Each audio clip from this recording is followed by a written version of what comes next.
Hello, friends, Hope Covenant Church. Welcome to Stump the Pastors. I am Phil, and I'm joined by John. And feel free, as always, to please drop us comments in the chat. Let us know what you would like us to talk about, what questions you would like us to answer. And I think we have a list already that you sent me earlier today. Yes, we do. We had to solicit these, Phil. So we don't know. I don't know how these are going to go. But we had to solicit these questions from some of the folks who have asked questions in the past. And awesome. So here we go. So did you have one in particular that you wanted to tackle first? No, I think that there's plenty here. I think we will get through what we get through.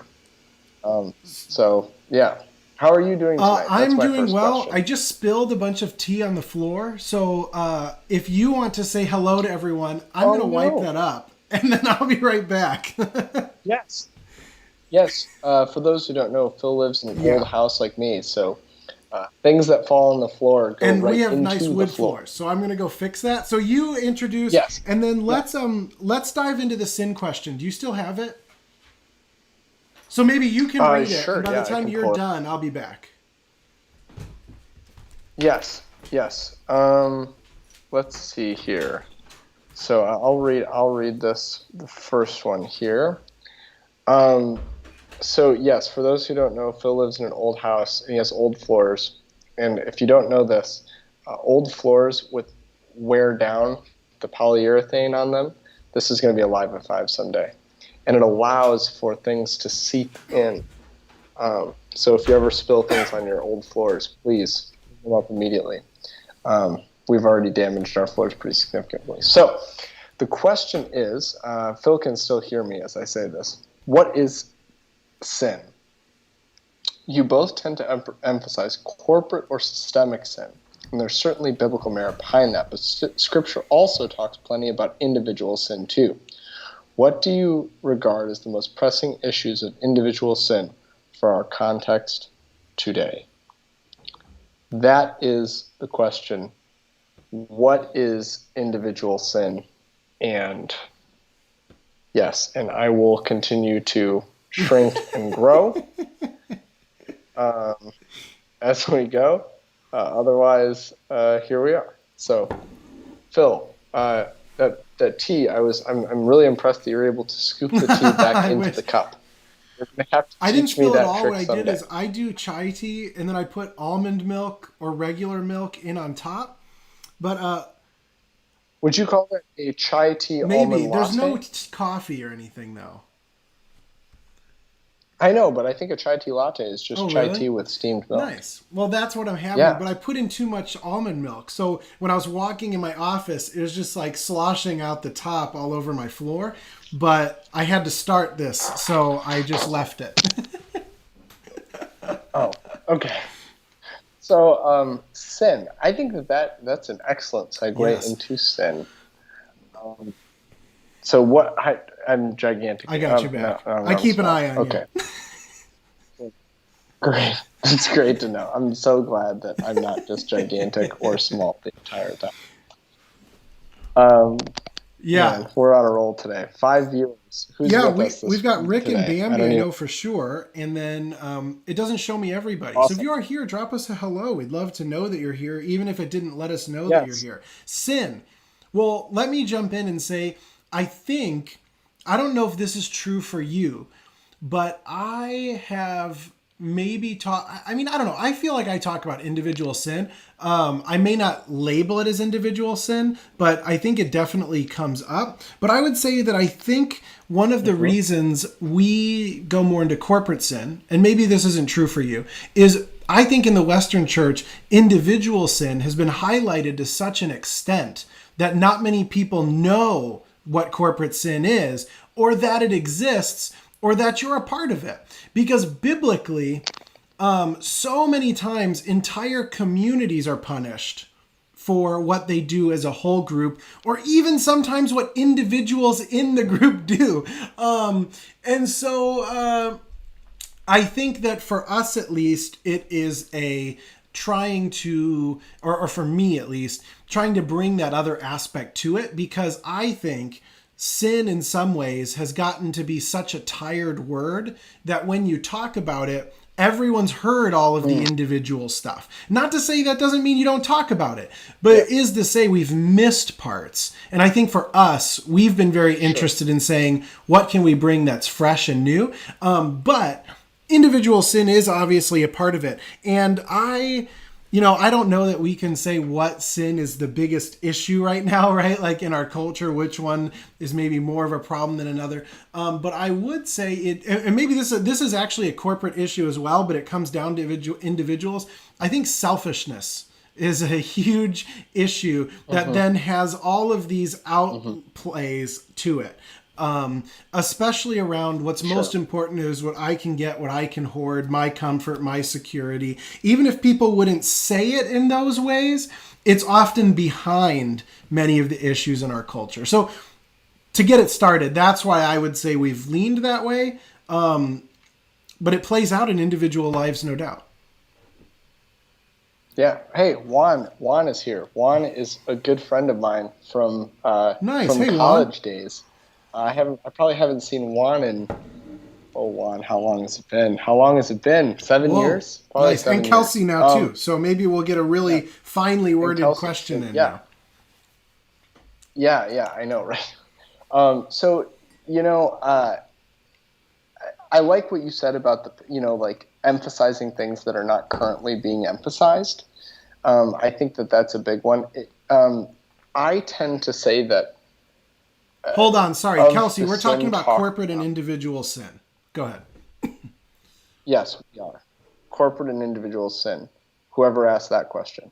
And so, for me, I think that it's 90%. This is a number that I'm pulling right out of the thin air here, but 90% of the sin that's referenced in the Bible, I want to say, I think it's more than 90% in the Old Testament, but less in the New Testament, is corporate sin.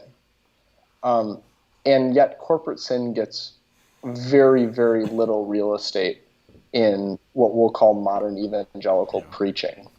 That is my primary emphasis. I would say that I almost never need to talk about individual sin because the rest of the world is talking about individual sin. I think people might even tune it out. They're so used to it that hearing about it again isn't what's going to change it. Now, that doesn't mean we avoid it, but it is to say there's new ways we need to go about it. Right. But if you're asking me, if you're going to put the ball on the tee and say, what's the greatest individual sin problem in the world today? It is pride. It's the same sin that's been the biggest individual sin problem since all of history. It does not change. In the same way that it seems as though Jacob deGrom is the best pitcher in the NL every year, regardless of what anyone else does, pride is the most devastating sin, regardless of any other sins that we are dealing with ever. It is always at the forefront. And now more than ever, pride is at the forefront. We actually value leaders who display ridiculous amounts of pride. We place a premium on pride. I once got a mug from Hope Covenant leadership. It was a beautifully wrapped gift basket, and I love the mug. It's really cool. It's a pastor thing with like the nutritional facts of a pastor, and it's like faith 100%, and I was like, not quite. And then it's like trustworthiness 100%, and I'm like, I would like to think so. And then it's like, and it goes through, and it's like compassion 100%, like blah blah blah 100%, and one of them is pride 100%. And I was like, what a horrible thing to say about it. But like, obviously they just bought the mug, and nobody was thinking that when they bought the mug. But the point is, we don't even take pride seriously enough that we put it on mugs designed for people who are in ministry as a positive attribute. So pride is absolutely the number one most devastating. And I think selfishness is just a form of pride. But pride, thinking that you know everything, placing yourself into positions of importance over all other people, and that is a form of selfishness. And selfishness is a form of pride. So it's absolutely pride, saying, I know what's best. And like I said, we don't even recognize it at all. And actually, I think the person who talks most about individual sin seemingly is Jesus. Of really any of the biblical characters, he's the one who talks the most about it. And the sin that Jesus talks most about of all other sins, and I know this for a fact because I've researched this, is pride. So pride. I have preached messages on pride as an individual sin. Yeah. No, I think you put it even better than I could have. I think that's part of what I would agree that selfishness is a part of that, because I think of Adam and Eve and what was it that they did? Well, it was they thought they knew better than God. They thought that they could write the story their own way. So I think it's pride. I was thinking selfishness, like they're only thinking I'm the center. What I say is best for me, regardless of being best for someone else, which is a pride thing because you're putting yourself above all others. So I think you're spot on. But I think people take it further than that. I think that people take it, and they don't just say what's right for me is right for me and don't tell me otherwise. They say what's right for me is actually right for me and it's also right for you. Right? Like 90% of the posts on Facebook that I see are political posts about how the other side is wrong. It's not like, hey, these are the good things that my party will do. They are like, no, everyone else is bad. And going to destroy America. But I think there's also that comes with that, that's absolutely a part of it. But I also think there's a sense of no consideration of how it may impact someone else. Like we have in our culture, because we live in America, we're blind to how so much of our decisions affect people in third world countries, through climate, through what we buy, through how we spend our money. I mean, just the whole thing. And so it works on both of those levels. So I think you're spot on. Yeah. Let's go to one of the questions so I sent you 3 texts. So those were from different folks. So let's go to one of the ones that's not in the main, in the long if we're text. supposed to trust God totally, why do we fear things such as COVID? I like this one. Well, it's a good one. I would say that, first of all, on one level, fear is built in as something that can be good. I would say that you should fear COVID in a sense of proper respect for the fact that it can, if not kill you, greatly harm you. And I think that feeling we get when something scares, so I'm talking about fear in terms of scares us, like you're in a dangerous situation. Well, your body is telling you this is dangerous. You should be a little afraid because that's meant to cause you to move. It's meant to cause you to act differently. Like, I don't know if you guys have ever heard of, like Tony Dungy. He was an NFL coach and he had a son. Oh, we all know who Tony Dungy was. He coached the Colts to beat the Bears in the Super Bowl. That's right. We all know who he was. So, he had a son who, I don't know if it was in his DNA or his nerves or what the effect was, but basically, or what the cause was, the effect was he didn't feel pain. And so therefore he would burn himself because he just reach into the oven, grab something that's 450 degrees, and he didn't care because he didn't feel it. It didn't cause any problems. He'd run into a wall and break an arm, and then he'd do the next thing the next day because he didn't have pain. So I would say on one side, fear is good if we listen to it and then respond with wisdom. I would say the problem of fear becomes when we react without any wisdom involved. And wisdom, of course, then is fear of the Lord, where we say, well, then we have a greater perspective from which to operate out of this. So there's fear that causes us to hate our enemies, to be skeptical of anyone who looks different or thinks different or acts different. There can be fear that causes us to be less loving or trusting of God and others, or there's fear that causes us to act with wisdom. So I guess we would have to sort of differentiate. But I would say, I mean, this is even Paul. We're going to get into this in a few weeks with Thessalonians when he says we don't grieve like those who have no hope. So, we might say, well, right. we know Jesus, we know they're in heaven. Why are we sad? Shouldn't we just be okay? And that's like a ridiculous thing. Like when Aaron and I faced the miscarriages, that was one of the most damaging answers. People would come and say, oh, well, God wanted them. They're in heaven. They, you'll see them like that kind of stuff, or it's going to be okay. You're going to have more kids.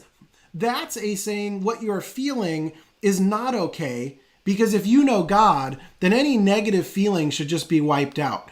But Paul's actually saying, no, we grieve, but not like those without hope. So that's not to say you don't fear. It's not to say you don't grieve. It's not to say you don't get angry. It's not to say you don't have any of these emotions. It's to say we have to then allow them to do their proper thing, which for me with fear then is, rather than leading us to take action against someone else, to act out of that fear in a violent way or a skeptical way, it's to say, how can we turn to God in this moment in trust? We still need to act in the world in ways that make sense, like wear a mask, socially distant, those things. But we can act in more loving ways like Jesus did. I mean, Jesus is in the garden saying, God, if you can remove this cup, then, please, I don't want to, if there's any other way, but your will be done. He had to have some fear. However, his fear led him to run closer to God, listen more to the Spirit, not just remove it. So I guess that's how I'd start. Yeah. For me, it's pretty simple. At first, this question really rocked me, to the core. And now this moment of truth here. We get these questions ahead of time, right? So, if you ask a question live, I probably wouldn't have this answer, but I got time to think about it, so I have this answer. So, I thought about it for a while, and just really meditated on it. And I started to think about how what we believe about God and God's revealing God's self to us, that carries a lot of weight for me. And so when I say that God created our bodies and that our bodies are good, and that our bodies are manifestations of God's goodness, then our bodies telling us when we should be skeptical. Our hesitation to run headlong into bodily harm is actually protection of God's goodness. Of saying, now I think that we have to balance this with saying our bodies are not always the greatest good, but they are a good, and we have to continually understand that perspective. And this branches into whole tons of ethical and biblical questions about a plethora of things. All the way from relationships and all that into hey, can Christians consume certain substances, and should Christians smoke? And I mean, this goes really, really broad. But I think ultimately what it comes down to for me is that fearing COVID. I don't think that we can fear COVID. I think that we can respect COVID, knowing that it could cause great bodily harm, not only to ourselves but to others. And much of this is about the protection of others. This is one of the things that I don't want to go down this path, but this is one of the issues that I have with often with people who use hey, I'm protecting myself as a justification for an action. Whether that's the ownership of a firearm or, certain military actions or whatever that looks like. Economic action to it, or being an apocalypse planner, or, these types of things. All of those things, I go, okay, so this is so what you're fearing is self-protection. I think that with COVID, you have this unique thing with where really we don't wear a mask to protect ourselves. We're wearing masks to protect others. The assumption is if you really are like, there's no way that I have COVID, like I got tested this morning and I don't have it and I'm not a carrier, you probably don't need to wear a mask. Now, I'm not an immunologist or virologist, so I'm not like saying that. But from what I understand from listening to some of these experts, they're saying, look, 90% of wearing a mask. Yeah, I mean, I think there's some benefit, but the biggest one is that direction, right? For me, right. And there could be other reasons too, right? But I think that to me, we shouldn't fear it. But we also have to respect that this greatly affects others. And then at that point, then it becomes a Christian ethics issue. And once it becomes a Christian ethics issue, I think it becomes very clear. We are always called to inconvenience ourselves for the good of our neighbors. I mean, Jesus is the ultimate example of that. So I don't think that the short answer is I don't think we should be afraid. Although I do think that we should consider things that cause us bodily harm and how that harm affects. Like for example, there are missionaries who run headlong into countries and they wind up getting killed by going to villages that they shouldn't go to, that they're warned not to. That's not wise. That's not being brave for the gospel. That's being foolish. Yeah. And I'm sorry for those folks, but they have not been trained in the way of understanding the fullness of God's perspective. And it's frankly racist, but you know, as you were talking about though, one way I began to hear the question was, then why don't we just meet inside? If we have nothing to fear, let's just meet inside. And that to me, though, gets back into that idea of what you were saying, though, where we do have to protect others. And fear comes in many levels, right? In the Bible, fearing God is like having an awe. It's having a, like you even said, respect. So I think fear of it is not necessarily saying scared of it, but saying we have to be honest and smart about the impact it can have. So we're not meeting in the building because we're afraid of COVID, but it is a justice thing. It is a just a wise thing to do. It's a better testimony. So it's not out of fear. But Kelsey did ask, is fear a mechanism to bring us to the crossroads of choosing hope or despair, or is fear a separate mechanism, as in it can coexist with hope? I would say it can coexist with hope.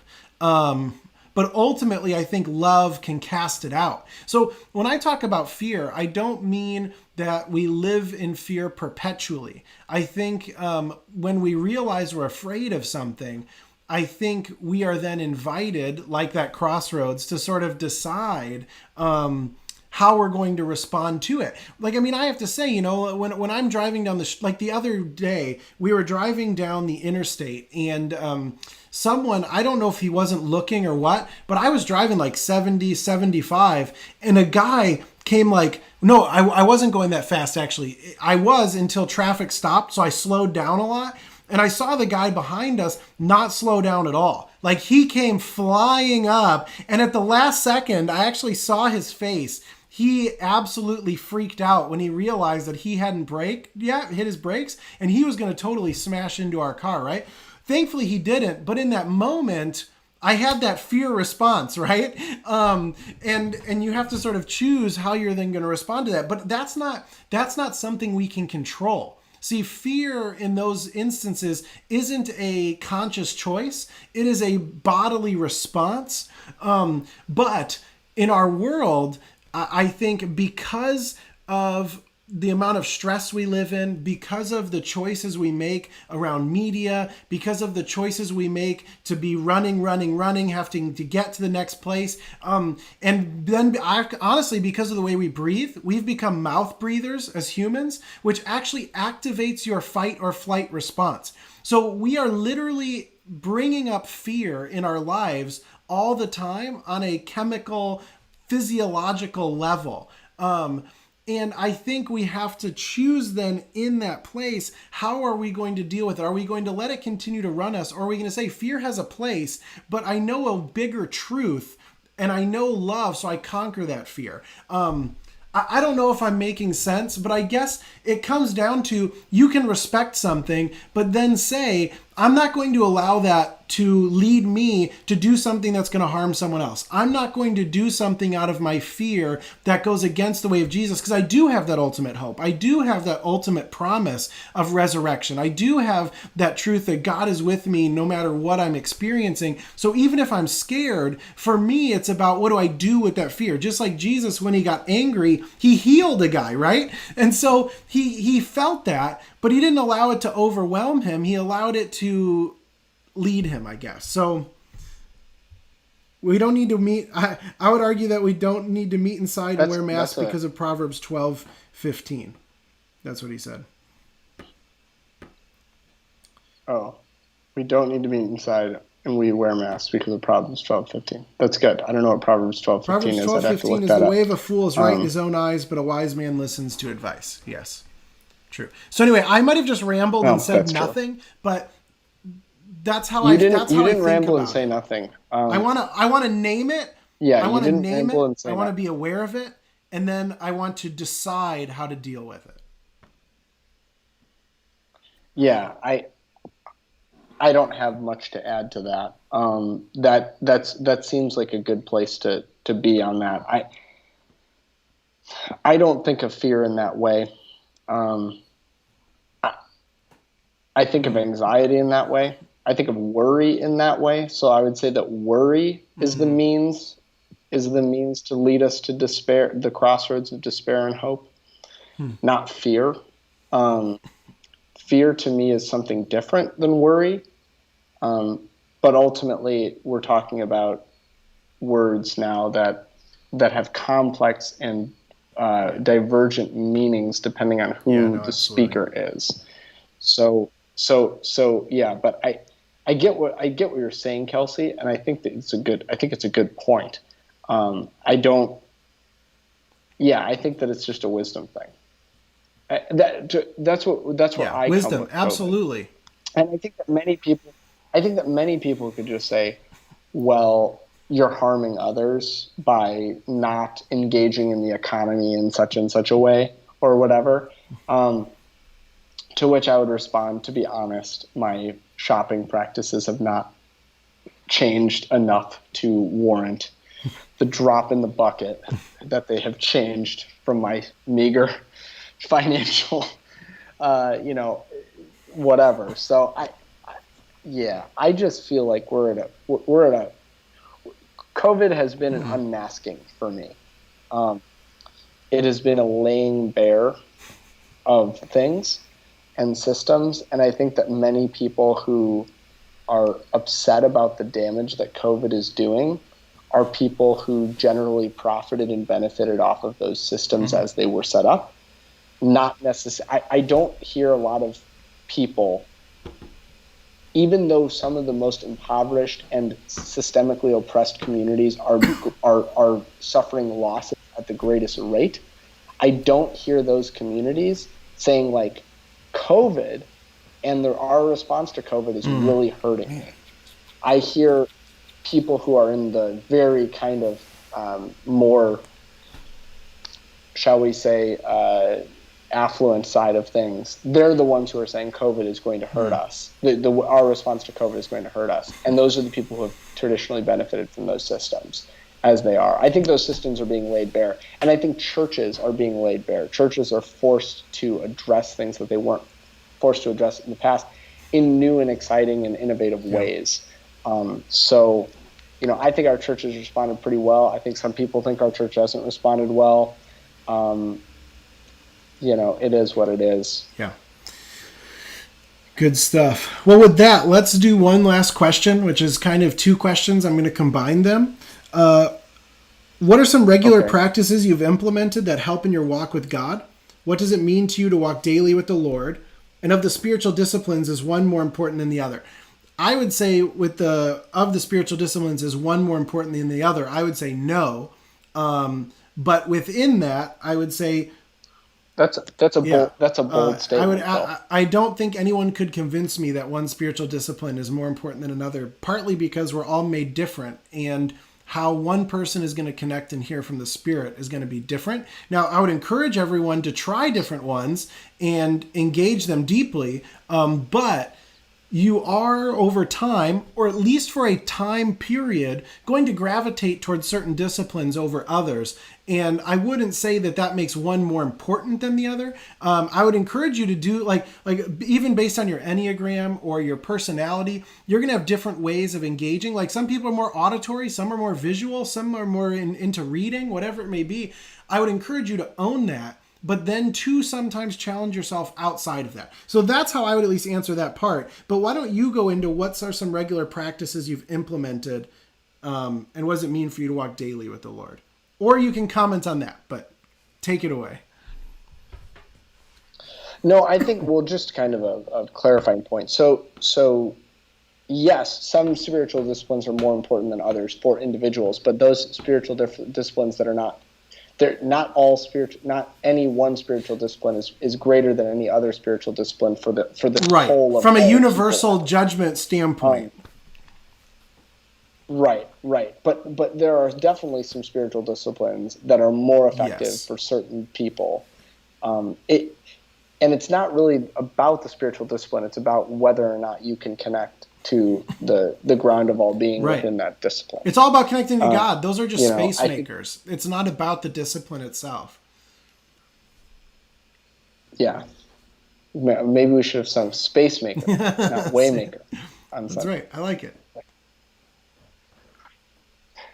We would be singing to the disciplines. You are a space maker. Anyway, what daily practices? So I think it has changed for me over time. I think that for me, academic research into the text is a form of worship. And I think a lot of people would be like, John, you're doing it wrong. But like truly, I think that the more I learn about the scriptures, the less literally I take them and the more I get out of them every single time. I like saying to my high schoolers when they ask me like, so is God this or is God this? Or is God like this or is God like this? I just say yes, right? That's how I'm starting to understand the text of Scripture is like, so does it mean this or this? That's so Jewish. Yes, right? Right? So that's my, that's what it means for me to connect to God. But I think that what it means to walk daily is different, because walking is a movement, and I think that this is the difference between being a Western Christian and an Eastern Christian, is that like in the first century, what the Christians thought of as walking with Jesus was the way. It was a whole life right? way. Like they didn't say that they were Christians, right? They didn't say like, oh, we're followers of Jesus. I mean, they were, but they didn't say that. They were like, we do the thing. Like we're followers of the way. So I think that following the way and that way influencing all of your decisions is actually a spiritual discipline, or just a discipline in and of itself.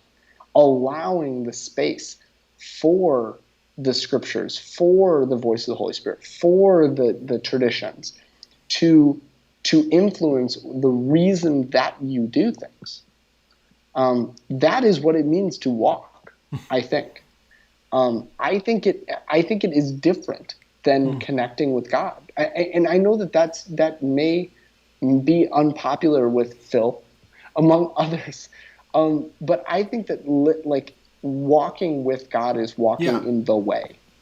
And so I think that that's different than connecting with God. I think that they're both equally kind of, they're not mutually exclusive. In fact, actually, they're mutually dependent.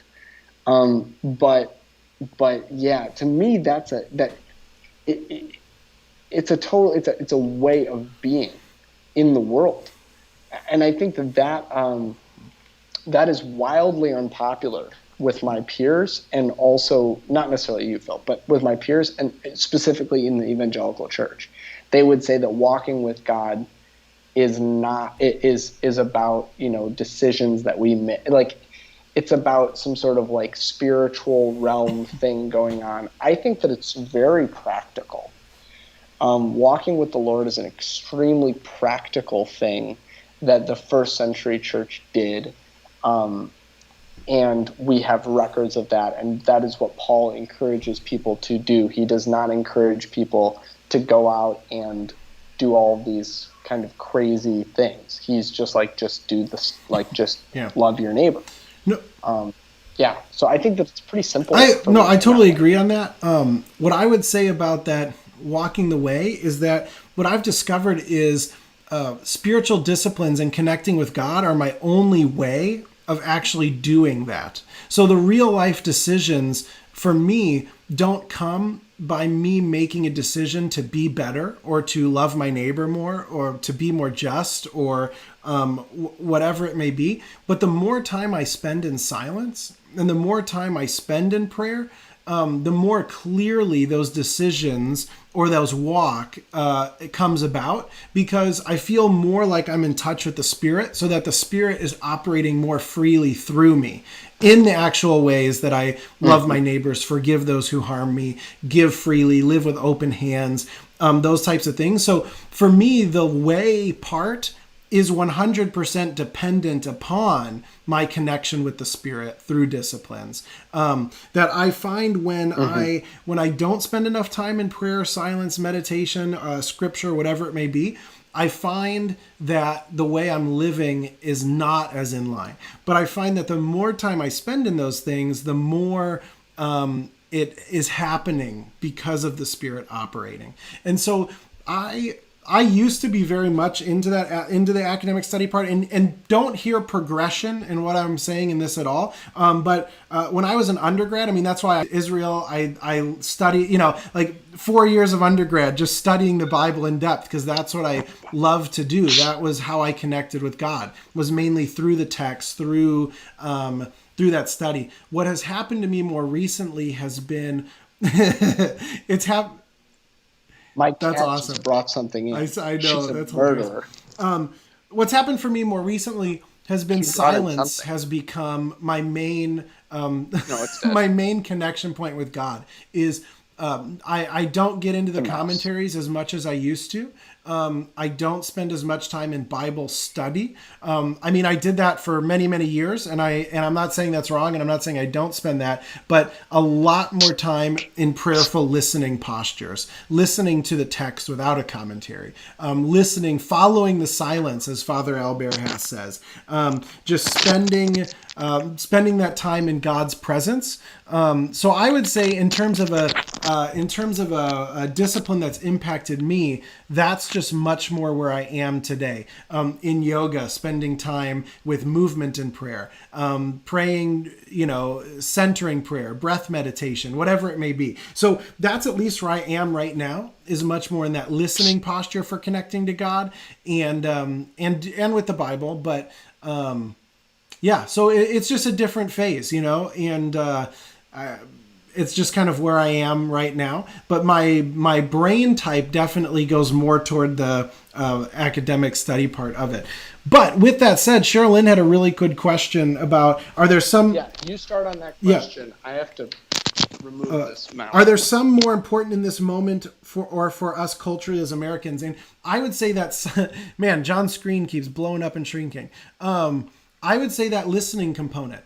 I think as Western Christians especially, and I'm not saying that everyone knows their Bible well, because clearly people don't, but there's many things I don't know, so I'm not trying to judge, but just saying, I think we need to spend more time listening with a true openness, not to hear what we want, not to just pray what we need, but I think we need to spend time deeply in prayer so the Holy Spirit can convict us of of what we may need to do, what we may need to change, what we may need to repent of. I think we live in a world that, John and I are going to talk about that social media movie next week. We are so connected. We are so in our phones all the time. We are so busy running from one thing to another that I think we don't take the time to slow down and listen. We are so impacted by what other people tell us, by what corporations are deciding for us, by just even what a pastor tells us, what the news tells us, what people in our social media feed tell us, that I think we need to spend more time just in silence, just in God's presence, with that listening posture of, here I am, Lord. I think if Christians spent more time in silence, and then more time with their thoughts, so a basic meditation of, I know people say you're not supposed to clear your mind, but truly allowing your thoughts to come, not judging them, letting them go, something like centering prayer, something like a breath meditation. I would say that those are vital practices I would encourage everyone in the church to do, because you're not only going to connect deeper with God, but you're going to connect deeper with yourself. You're going to gain more perspective. You're going to gain more calm. You're going to gain more presence, mindfulness, awareness. And I mean, there's this amazing story that someone once asked Buddha, what his disciples do. And he's like, well, they walk, they eat, and they sit, and something like that. And the person's like, well, everyone does that. He's like, yeah, but when we walk, we know we're walking. And when we eat, we know we're eating. And when we sit, we know we're sitting. And I wonder just if the church right now has no idea when it's walking, sitting, or eating. We're just like battering rams flying around. And I think we need to slow down. Yep. I have, I thought I was going to have a lot to add, because Sherilyn is out here usually asking me questions, trying to trip me up. But I have nothing to add. I mean, all I will say is I will reiterate what you just said by saying that we live in a culture that is obsessed with doing. And there's actually an intoxication that we have with doing, to such an extent that we just move on from things. Like before we even finish anything, we just move on from it, right? Like we move on from. This is why we're still having conversations, by the way, about racial justice, is because so many times this has been brought to the forefront of the cultural identity of the United States, of dealing with our very problematic history, racial history. And we will engage it for a time, and then we'll get bored and move on. And I think that if we all were willing to just stop for a while, then we'd be much better off. And we actually had an opportunity to do that in COVID. And what happened was we just doubled down on social media because we were so uncomfortable with being in our feelings, as Drake says. We were so uncomfortable with being in our feelings that we just couldn't. Yeah. And this is why I think this is the plug for next week. This is why I think that we need to talk about a movie like The Social Dilemma, is because this is probably, when people say what is the greatest threat to the church, this is the greatest threat to the church. When people say what is the greatest threat to the fabric of democracy, this is the greatest threat to the fabric of democracy. When people say what is the greatest threat to our cultural identity as Americans, or as Black Americans, or as Latinx Americans, this is the greatest threat. This is the existential threat for our souls, not maybe for our lives, although it kind of is. But this is the existential threat for our souls and our spiritual being. This is why I want to talk about this, is because I won't say that my eyes were open. Me and Phil were texting about this today. He has not yet seen the movie. So I encourage all of you, if you have a Netflix subscription, go and see it before next week. Phil hasn't seen it. But when I was kind of explaining some of the things that came up, he was like, none of that's news to me. And I was like, yeah, actually, none of it was news to me either. The problem is I've never slowed down enough to synthesize it. I've never slowed down enough to be like, it's not like a documentary that told me a bunch of stuff I didn't know. It was a documentary that presented me with all of the things I knew and said, really, John, you're okay with that? And I went, ooh, maybe I'm not okay with that. And so this is, I think, that this is why we need to slow down. This is why that's the single greatest and most important spiritual discipline for the majority of us. Not all of us. Right.